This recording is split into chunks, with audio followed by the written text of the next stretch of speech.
Muy, pero muy bienvenidos a su programa radial, con el único propósito de compartir con usted el glorioso mensaje de la cruz de Jesús. Le presentamos un estudio en la palabra de Dios. Es un estudio semanal que le ayudará a entender quién es Jesús y lo que Él hizo en la cruz para darle una vida victoriosa y abundante. Le invito a sintonizar por la hora entera a este interesante y único estudio con nuestro amado hermano pastor evangelista Jimmy Swaggart, celebrando el culto en el Centro Familiar de Adoración en Baton Rouge, Luisiana, los Estados Unidos de América. Vamos dentro del mismo culto ahora mismo con un poco de música y después nuestro amado hermano pastor Jimmy Swaggart.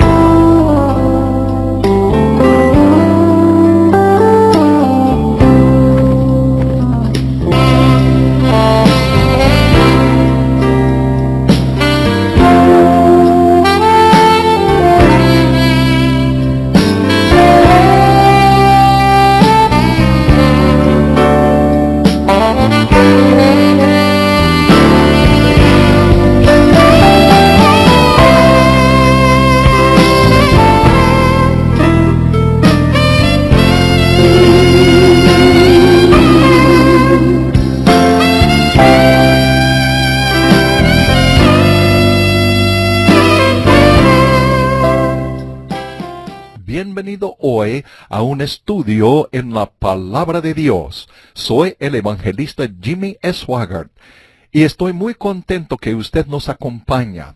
Espero que le cuente a sus amistades y familiares de un estudio en la palabra de Dios. Y desde luego, soy parcial, por supuesto, pero yo creo, muy sinceramente, que es el favor más estupendo que usted le haya hecho a ellos. Muy bien. Estamos estudiando la gran epístola de Pablo el apóstol a los Gálatas. Voy a leer los versículos 11 y 12 de la Biblia de estudio del expositor. Mas os hago saber, hermanos, que dar a conocer que el evangelio ha sido anunciado por mí, el mensaje de la cruz, no es según hombre. Cualquier mensaje además de la cruz, es completamente ideado por el hombre. Volveré luego a tocar este asunto. Pues ni yo lo recibí de hombre. Pablo no había aprendido esta gran verdad de los maestros humanos. Ni lo aprendí de hombre. Él repudia la instrucción de otros hombres, sino por revelación de Jesucristo. La revelación es el poderoso hecho de Dios por la cual el Espíritu Santo revela a la mente humana lo que no podía entenderse sin la intervención divina. Oremos, amados hermanos. Padre Celestial, toma estas palabras que voy a entregar a estas personas hoy y conviértalas en bendición.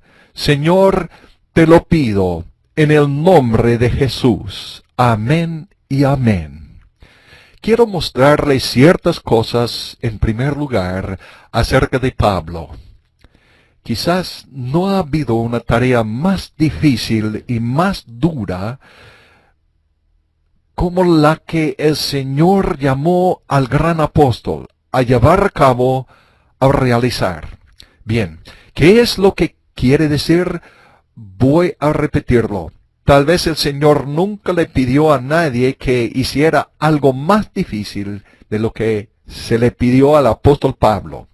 ¿Y qué quiere decir con eso? Pablo, como lo dirá en los siguientes versículos, que no abordaremos hoy, que fue criado en la religión judía. Desde luego, él era judío. Fue discípulo del gran Gamaliel.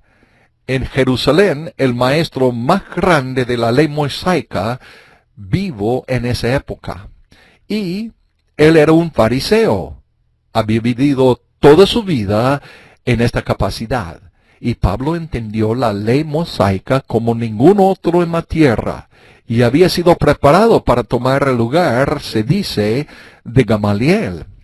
Lo habían preparado para ser la luz brillante de los fariseos. Lo habían educado y formado para ser un teólogo, una luz brillante de ese movimiento.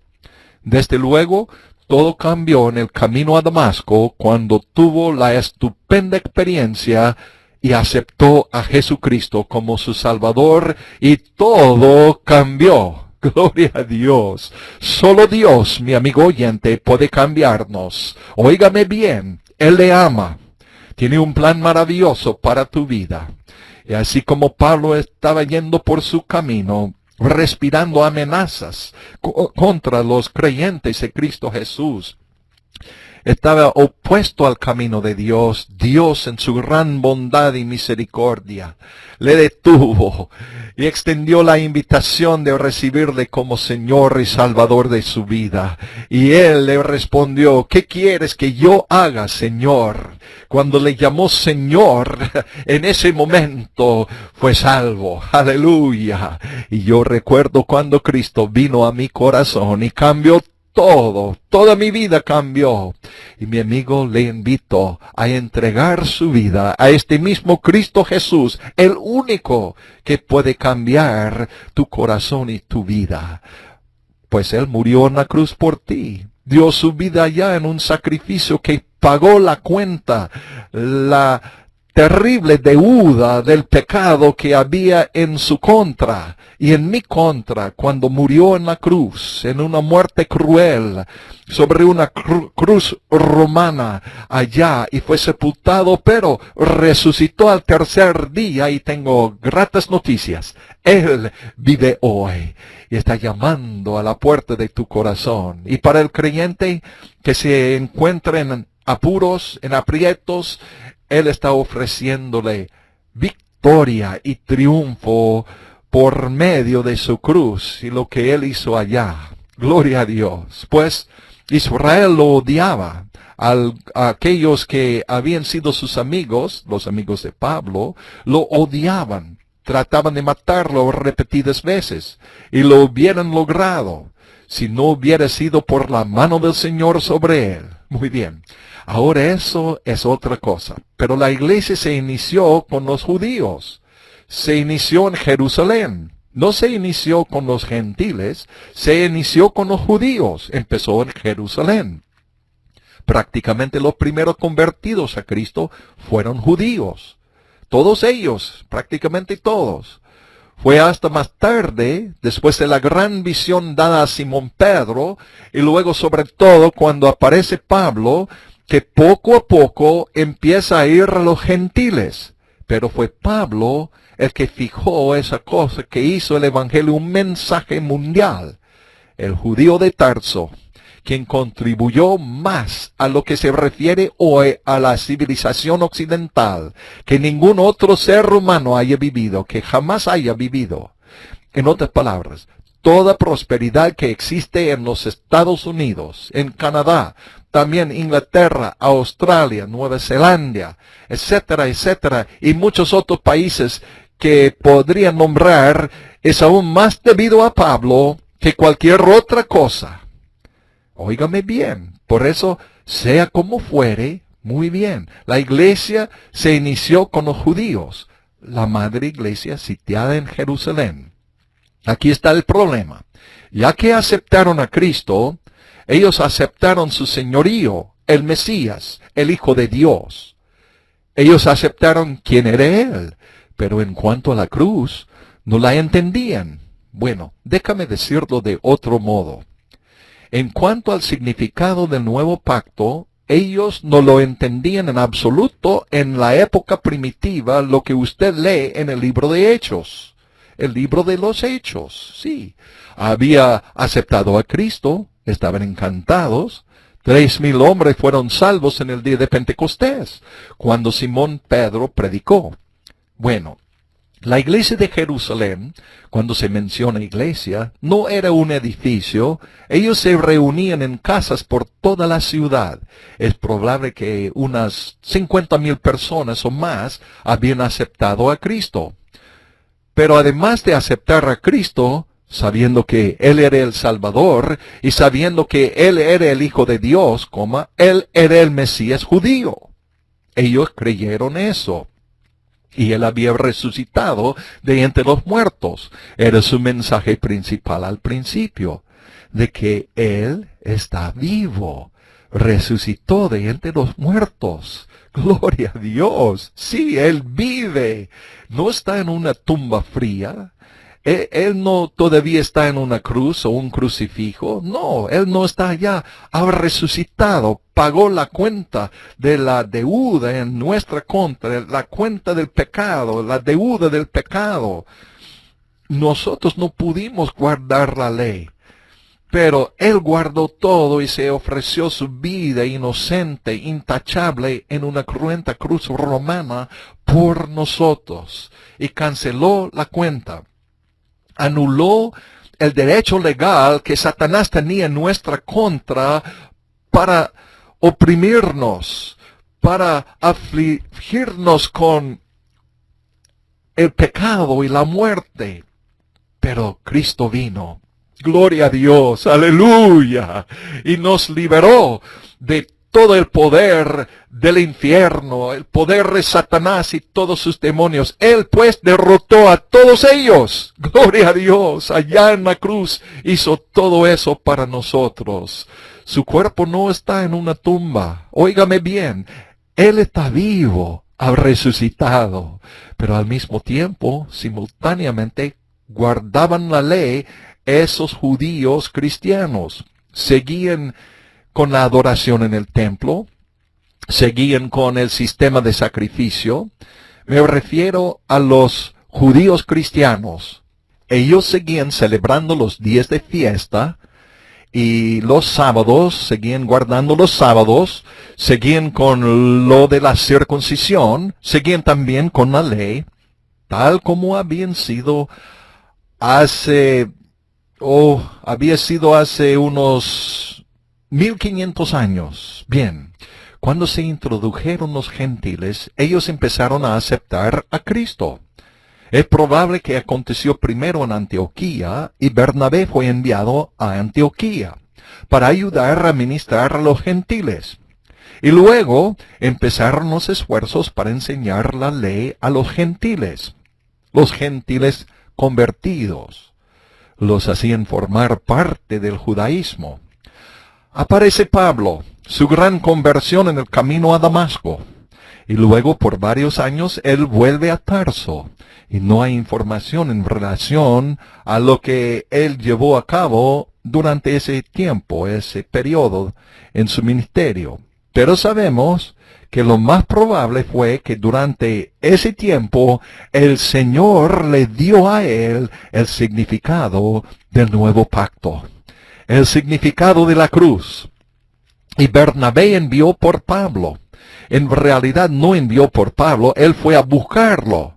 Tomó cierto tiempo para encontrarlo, estaba en Tarso, para traerlo a Antioquía. Y allí Pablo empezó a predicar el Evangelio de gracia. Gloria a Dios. Todo es por la gracia de Dios. No hay nada que nosotros podemos hacer para merecer el favor de Dios, tampoco ningún beneficio de lo que Él compró en la cruz por nosotros. Es el Evangelio de la pura gracia de Dios. Dios en su bondad, respondiendo la fe del creyente, nos da de su gracia a nosotros que no somos merecedores de todos sus beneficios. Bien, no hay mención en absoluto de que los primeros apóstoles y Matías, que tomó el lugar de Judas, que los primeros apóstoles se opusieron a Pablo de alguna manera. He aquí, ese problema con Simón Pedro, pero se abordará luego. Pero fue algo breve. No hay mención de que ninguno de ellos se haya opuesto a Pablo. Y ellos sabían muy bien que Dios le había hablado a ese hombre. Por lo tanto, la pregunta que se debiera hacer es, ¿por qué le dio el Señor esta gran palabra del nuevo pacto, la palabra más maravillosa, a Pablo? Buena pregunta. Esto es insignificante en comparación con todo lo demás. Es años luz superior la ley entregada en el monte Sinaí, que esa ley, digo otra vez, es años luz superior que la ley entregada en el monte Sinaí. El Evangelio de la Gracia es mucho más superior que esa ley. No se compara con esto. El mensaje de la redención, el significado del nuevo pacto, Jesucristo y Él crucificado. Lo que esto significaba y significa hoy. El cumplimiento de todas las profecías. El cumplimiento de toda la ley. El cumplimiento de todo lo que ocurrió antes. Y empezó con los judíos. Y ellos se esforzaban para incorporarlo en la ley. Ellos iban a hacer lo mismo tal como hicieron los judíos de hace 1000 años atrás. Dios proveyó al medio de la salvación a Abraham, llamado justificación por fe. Abraham, Génesis 15, versículo 6. Abraham creyó a Dios y Dios le contó por justicia. Pero cuando se dio la ley, en vez de que sea algo temporal, no voy a tomar tiempo para entrar en detalles en cuanto a algo temporal, o sea, mantener la justificación por fe preeminente. Ellos no lo hicieron. Hicieron preeminente la ley y la agregaron a la justificación por fe, lo que ya no tenía significado alguno, porque no funcionaría en ese aspecto. Ahora estaban haciendo lo mismo, en esencia.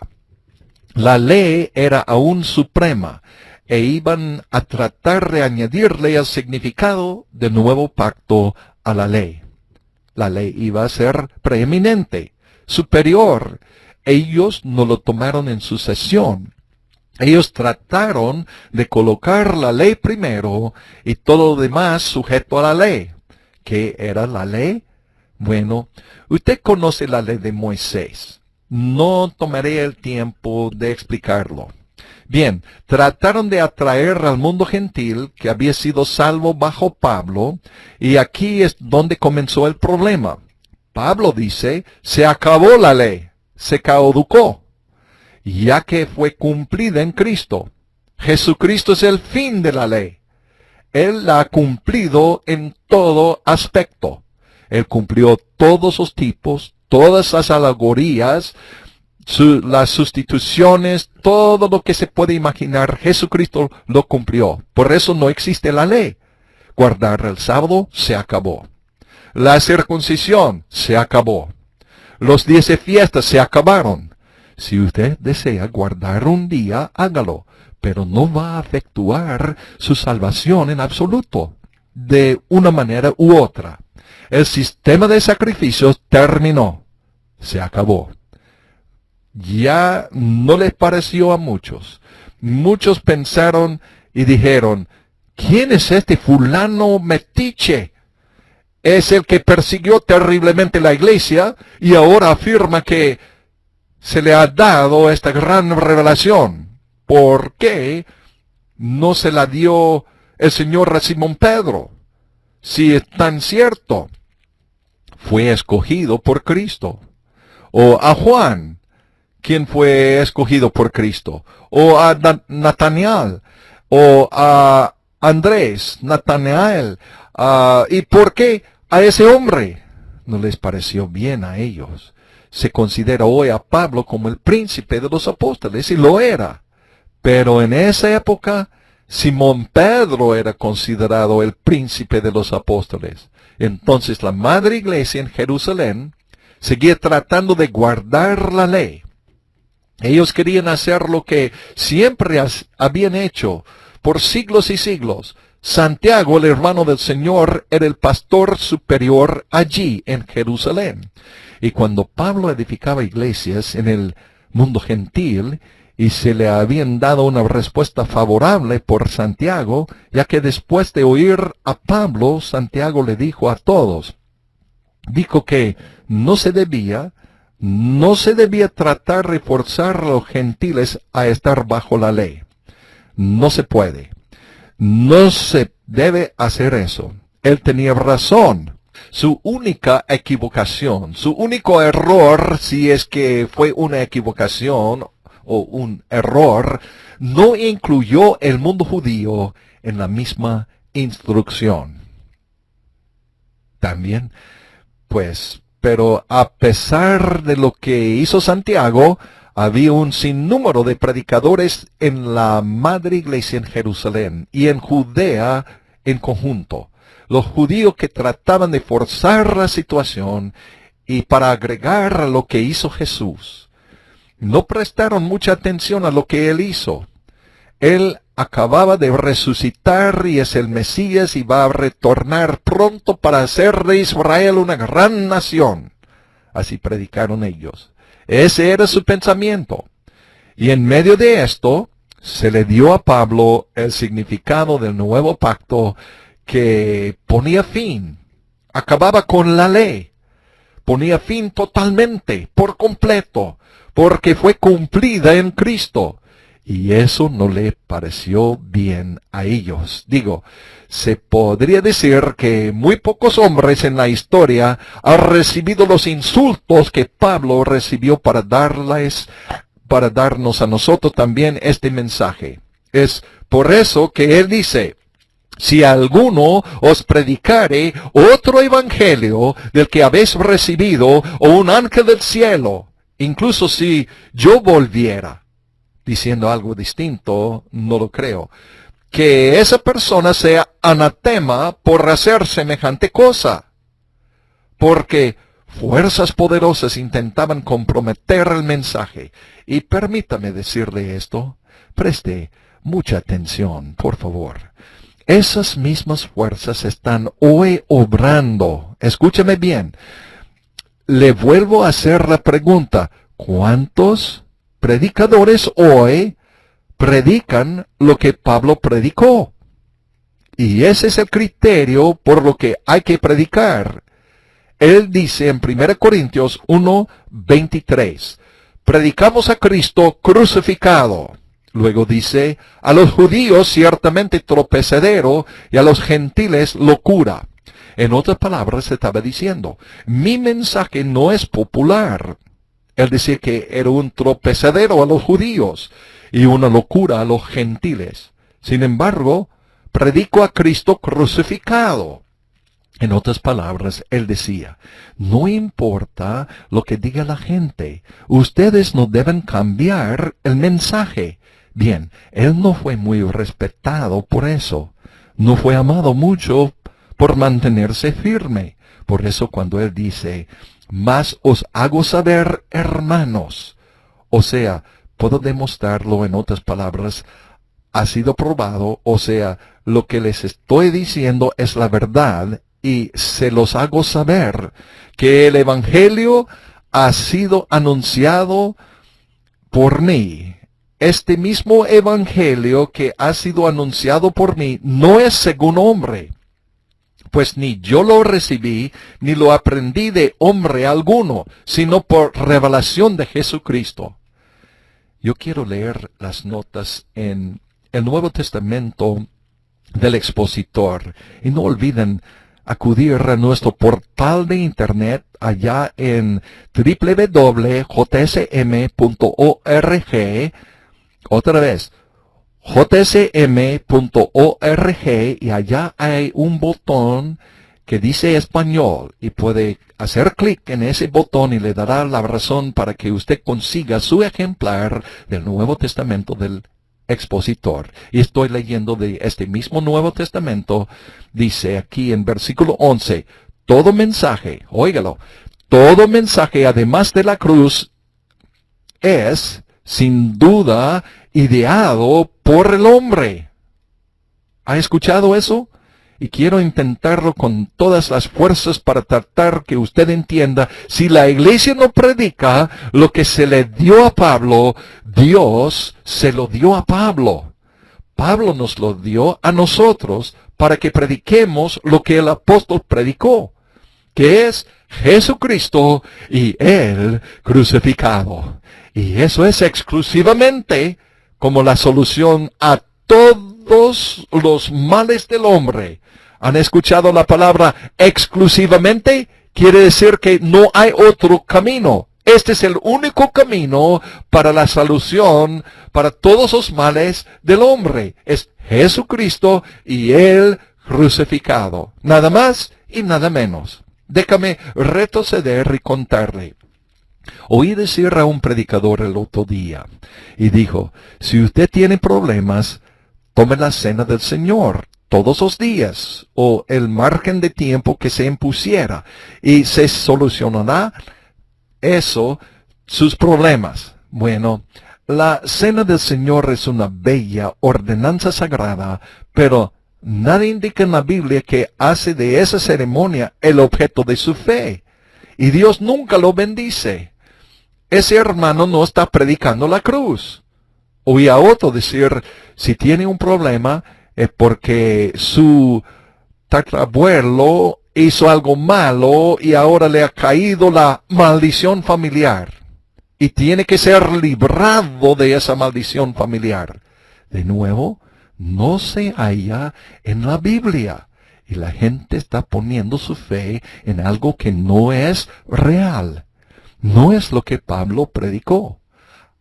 Oír decir a otro, bueno, la forma de vivir para Dios es conseguirse a un amigo, mujer con mujer, hombre con hombre, hacer confidencias y orar uno por el otro, y eso le dará fuerza para superar el problema.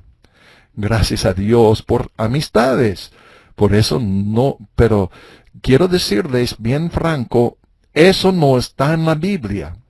Eso es poner su fe en algo además de la cruz. Puedo seguir contándole de esta índole. Y otro dijo, lo que aparenta que está bien para realmente, pero siempre realmente no lo es. Él dijo que si uno tiene una adicción, si tiene un problema en su familia, dijo que hay que apartar 30 minutos al día para orar a lo que fuera el tiempo y leer la Biblia, yo no sé, 2 o 3 capítulos al día. Eso está fabuloso y bueno, y se debiera hacer. Yo mismo hago eso. Se debe hacer, pero no le dará la liberación. Es fe en Cristo y la cruz. ¿Me han escuchado? Que le da al Espíritu Santo la libertad de acción para obrar, que libertará al cautivo. En el Evangelio tenemos la liberación completa y total en Jesucristo y el crucificado. Es ese el Evangelio de Pablo. ¿Es eso lo que predica la iglesia? ¿Es Jesucristo y el crucificado? ¿Es el Evangelio que se está predicando actualmente? No lo creo. Por eso indica que lo que sea no le favorecerá a nadie. Cuando él dijo, esto me fue dado por revelación de Jesucristo, Dios le escogió a él para llevar el mensaje a todos, menos hombre no hubiera resistido la prueba, nunca lo hubiera logrado. La revelación de Jesucristo, vaya, siento en mi espíritu relatarle en esta próxima media hora la revelación que el Señor me dio. Una revelación idéntica. Lo relataré rápidamente. Lo he contado muchas veces, incluso hace 4 o 5 meses. Y no voy a entrar en detalles, pero es el mismísimo Cristo. No me lo dio en forma dramática como a Pablo, pero es la misma palabra que predicó Pablo.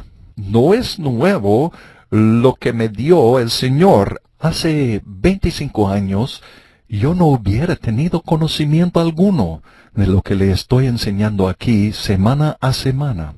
Aunque la Biblia está llena de explicaciones y he leído la Biblia completa más de 50 veces. Yo amo la palabra de Dios, pero no entendía lo que Pablo enseñó en cuanto a vivir para Dios y el papel que desempeña la cruz de Cristo en todo esto. Yo nunca escuché ningún sermón, nunca leí nada en un libro sobre ello. No sabía nada en absoluto, nunca lo escuché, punto.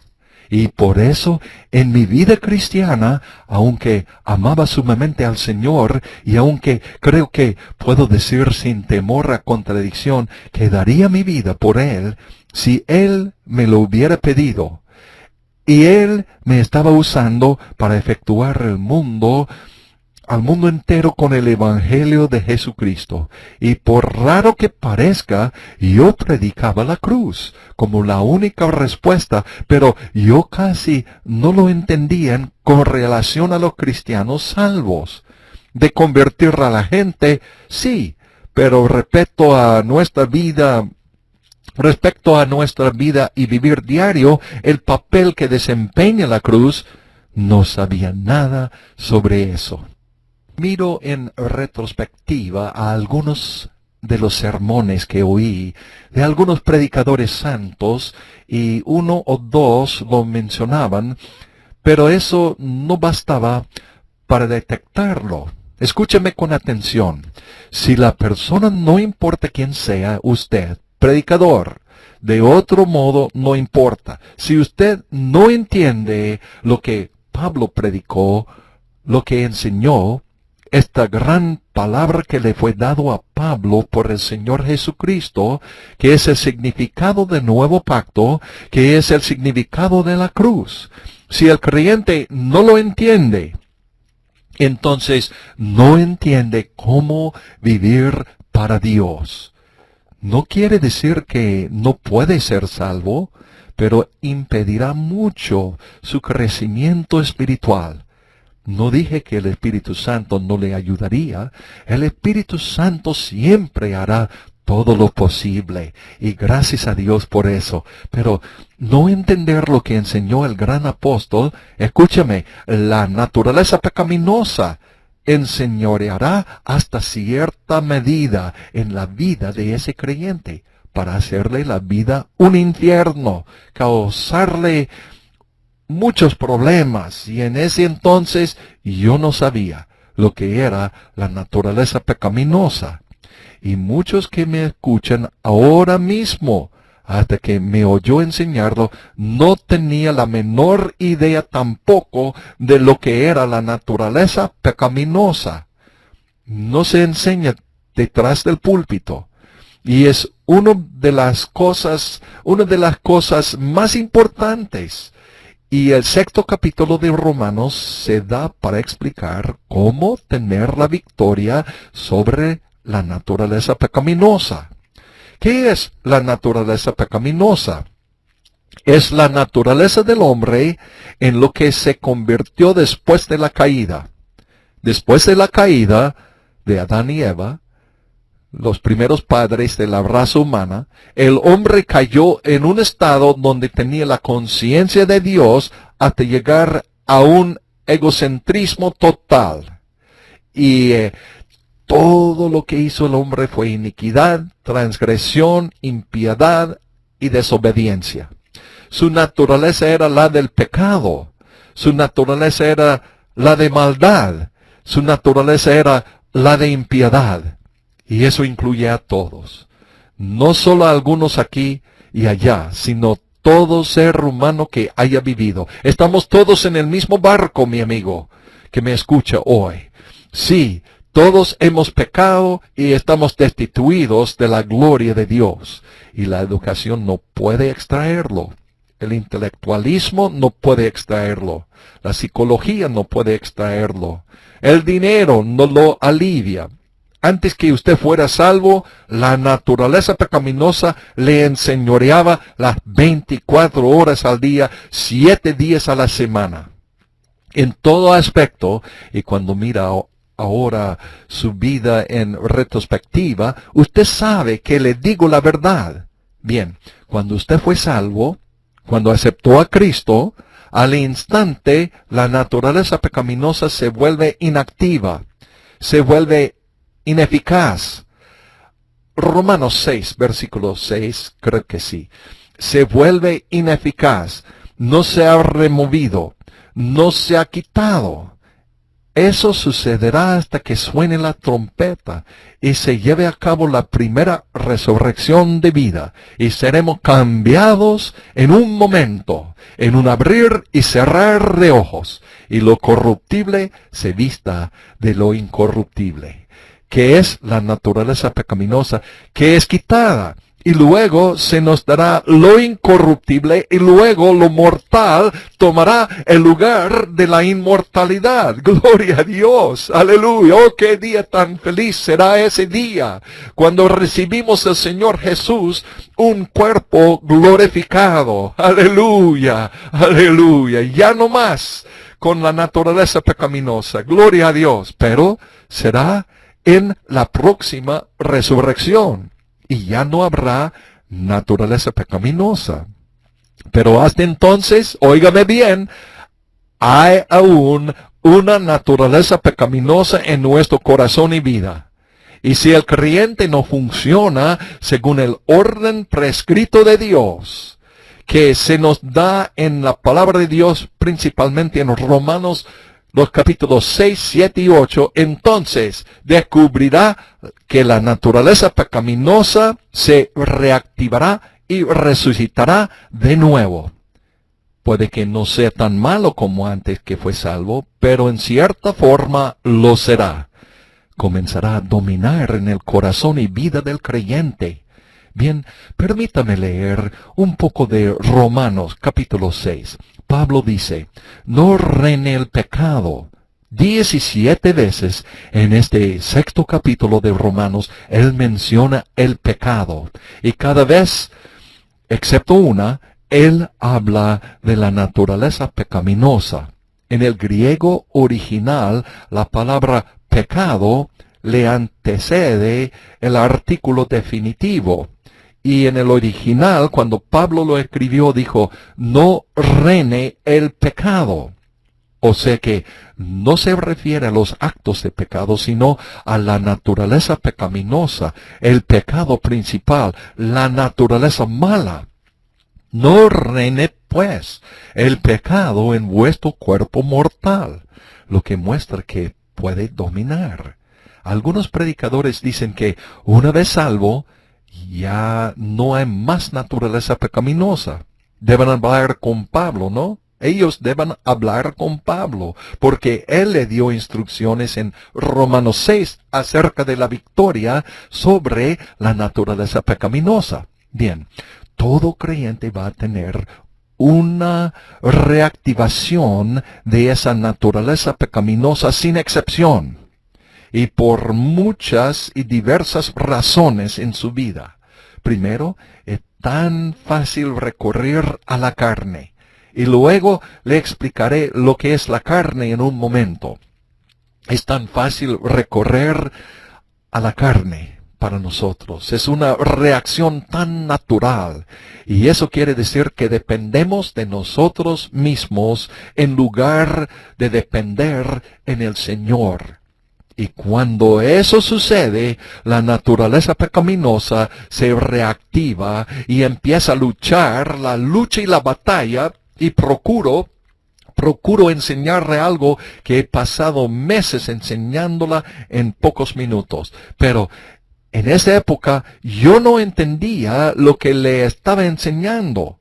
Nunca lo oí. Había leído el término naturaleza pecaminosa 2 veces y yo era un lector voraz y insaciable, un estudiante de la palabra, pero yo no lo sabía. Yo no sabía nada acerca de eso. Y tenga la bondad de escuchar con cuidado. Escuche con cuidado. Todo creyente que no entiende lo que enseñó Pablo, que es el mensaje de la cruz, y es vivir de esa forma por lo que hizo Jesús en el Calvario, y nuestra fe en esa obra terminada, dándole al Espíritu Santo libertad de acción para obrar en nuestra vida. Únicamente Él puede crear lo que hemos de ser. Luego, en cierto modo, la naturaleza pecaminosa va a enseñorear en la vida de ese creyente, y quiere decir, debido a la mayoría de los cristianos hoy, no tienen la menor idea de lo que Pablo enseñó y predicó, que la naturaleza pecaminosa se enseñoreará en el corazón y vida de la mayoría de los creyentes. ¿Me han escuchado? No significa que no son salvos, sino que quiere decir que están teniendo problemas. Permítame mencionar esto, y voy a tener mucha cautela.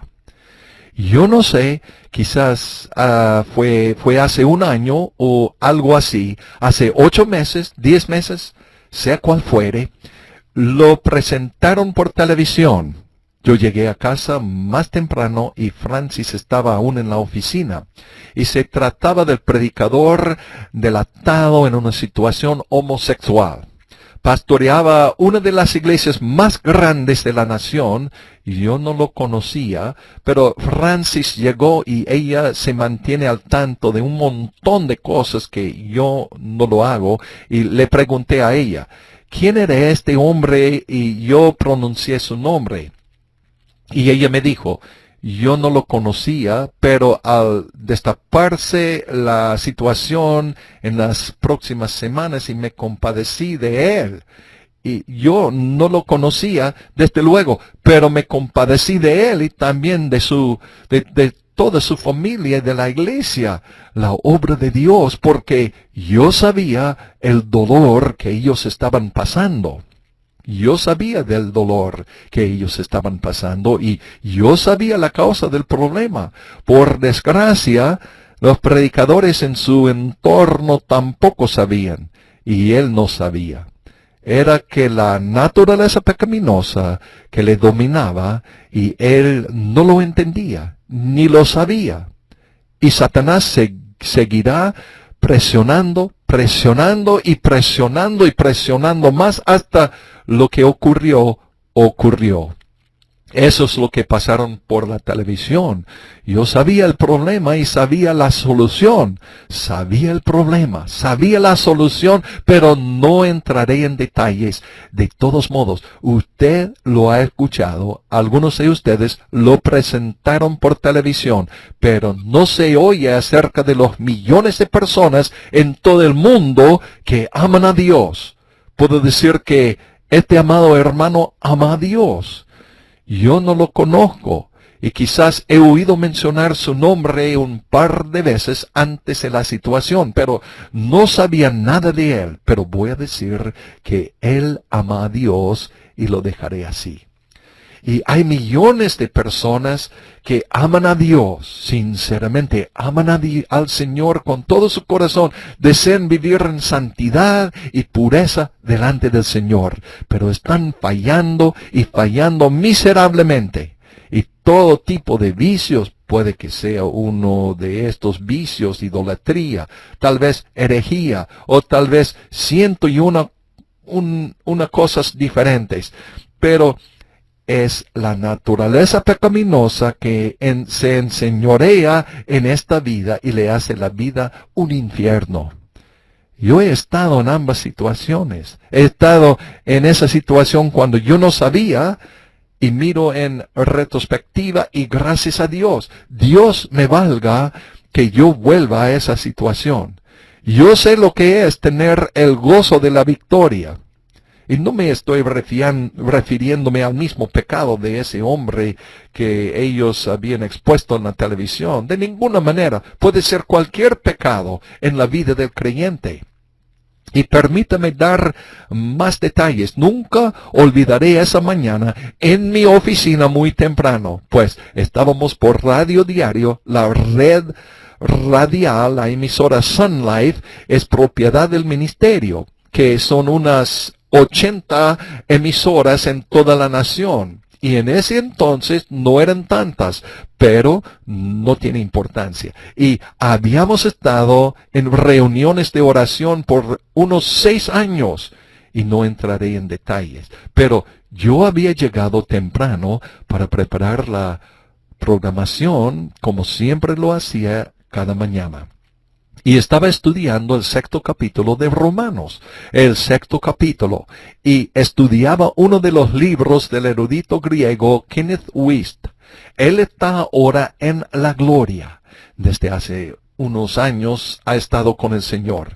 Yo nunca llegué a conocerlo, pero tengo casi todos sus libros. Y yo estaba leyendo las palabras que él había interpretado del 6º capítulo de Romanos en la Biblia. Bien, esto es lo extraño.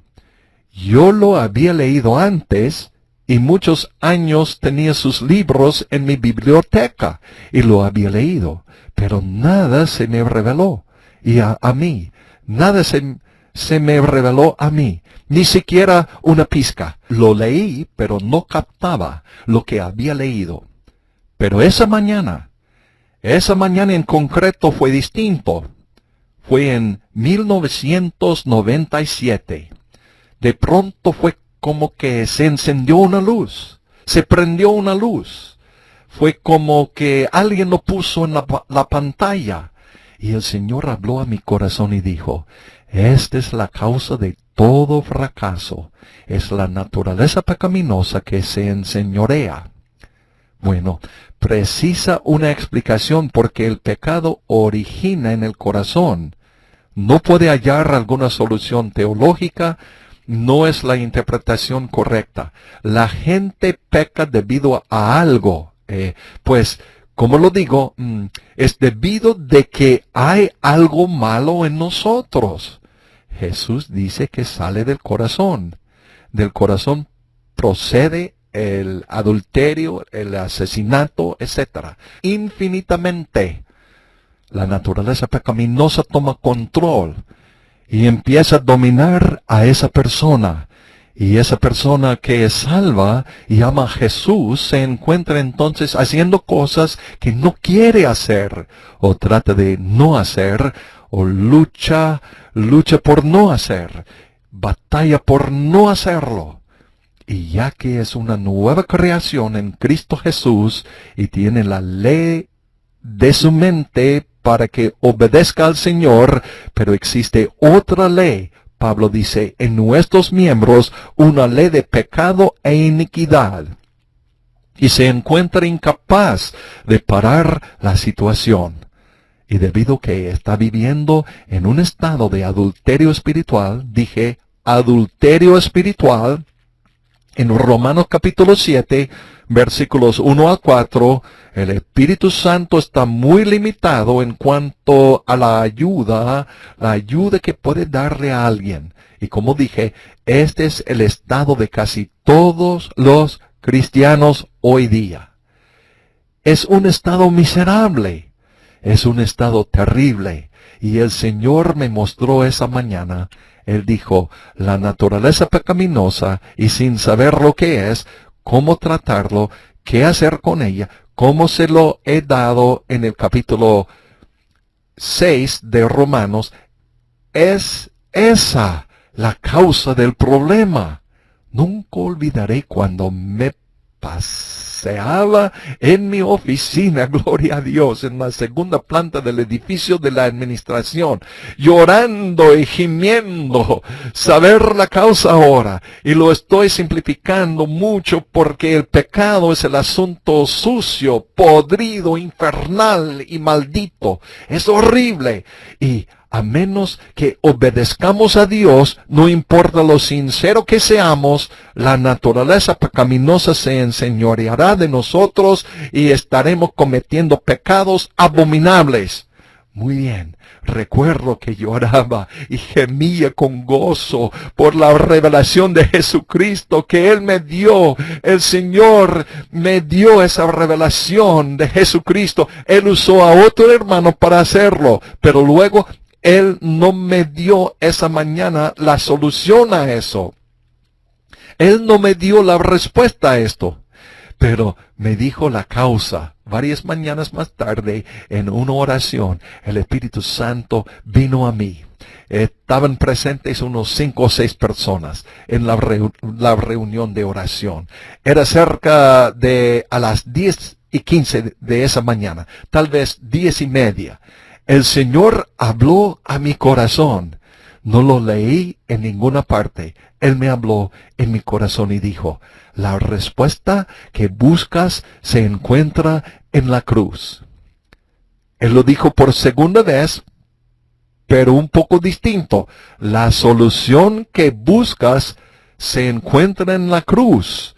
Él lo dijo por tercera vez, solo en la cruz. Y por tercera vez y un poco más distinto, la respuesta y la solución que buscas se encuentran solo en la cruz.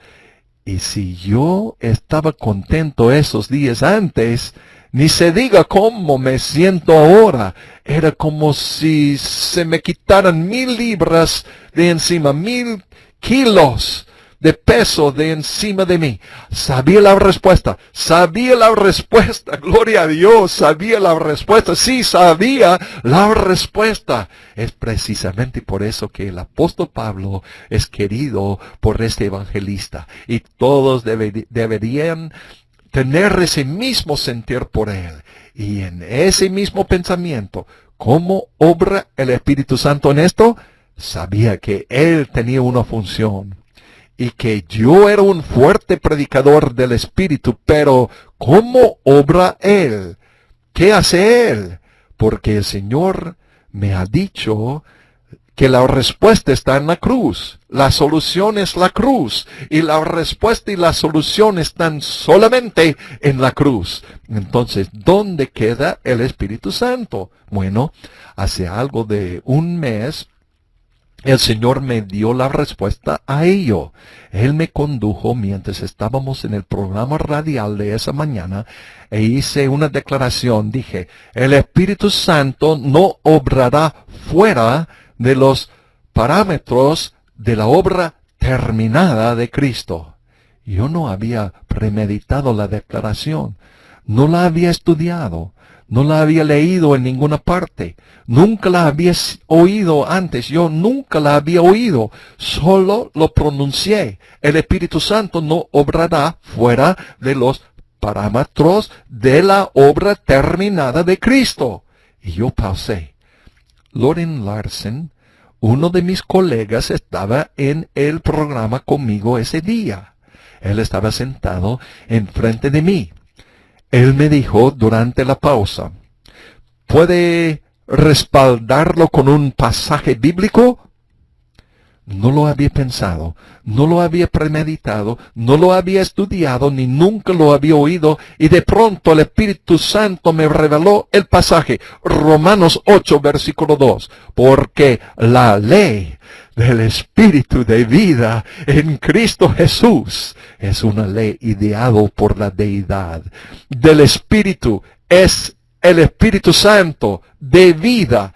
Toda vida viene de Cristo a través del Espíritu. En Cristo Jesús es lo que hizo Cristo en la cruz. Me ha libertado de la ley del pecado y de la muerte. Me ha liberado de la ley del pecado y de la muerte. Y yo sabía que tenía la respuesta de cómo obra el Espíritu Santo. Él ha seguido enseñándome hasta ahora y yo le doy lo que Él me ha dado a mí. Gloria a Dios. Aleluya. Es una revelación para la iglesia del pleno siglo XXI. Escúchalo bien. La vida de Cristo Jesús puede fluir a través de su vida, mi amigo cristiano, mi amiga cristiana. Tú puedes disponerse del poder del Espíritu Santo en su vida únicamente por medio de poner su fe en Jesucristo y lo que Él hizo en la cruz, no en algún programa ideado por el hombre, no en G12, no en el libro de cómo tener propósito en su vida. Todas esas otras cosas son además de la cruz. Puede ser un montón de otras cosas, cosas santas, cosas en la Biblia, pero no es el medio por el cual el Espíritu Santo pueda obrar en su vida. Aunque todas esas cosas pueden ser muy buenas, pueden ser disciplinas del creyente, que él quiere esforzarse para aprender más del camino de Dios, pero no es el medio. El único medio es Jesucristo. y Él crucificado. Aleluya. Y de este modo, el flujo del Espíritu Santo, la corriente del Espíritu Santo puede fluir en su vida, trayéndole todos los beneficios de la cruz de Cristo Jesús. Oh, cuánto necesitamos esos beneficios de Cristo Jesús en nuestras vidas. Necesitamos liberación de la ley, del pecado y de la muerte. Necesitamos sanidad, necesitamos paz, necesitamos vida, la vida abundante de Cristo Jesús. Oh, mi amigo oyente, ¿no desea usted todo esto hoy? Oh, que sí, 1000 veces que sí. Y está disponible. Cristo está extendiendo sus manos hacia ti, diciendo, ven sin tardar a mí. Aférrate a la cruz. Aférrate a la obra terminada que es suficiente, que yo he hecho allá. Todo lo que tú necesitas está allá en esa obra terminada. Y no me refiero a mi sufrimiento, dice Cristo.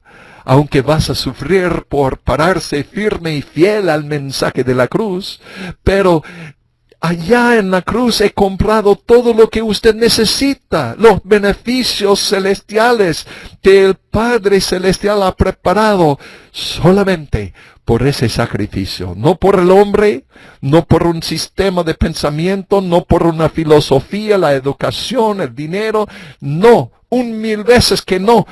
Es únicamente por Cristo, mi amigo oyente, y lo que Él hizo en la cruz. Este es el glorioso mensaje de la cruz de Cristo Jesús. Aleluya, aleluya. Y yo oro que el Espíritu Santo le dé también, le conceda esta misma revelación. El único camino de la bendición de Dios es el significado del nuevo pacto que Dios hizo con nosotros allá en Cristo Jesús. Aleluya. Acéptelo como su Salvador. Acéptelo como su santificador. Acepte la verdad que el Espíritu Santo nos ha dado aquí en estas santas escrituras. Oh, gloria a Dios. Qué mensaje. Me siento la presencia del Señor y estoy seguro que usted también lo ha sentido en su propia vida.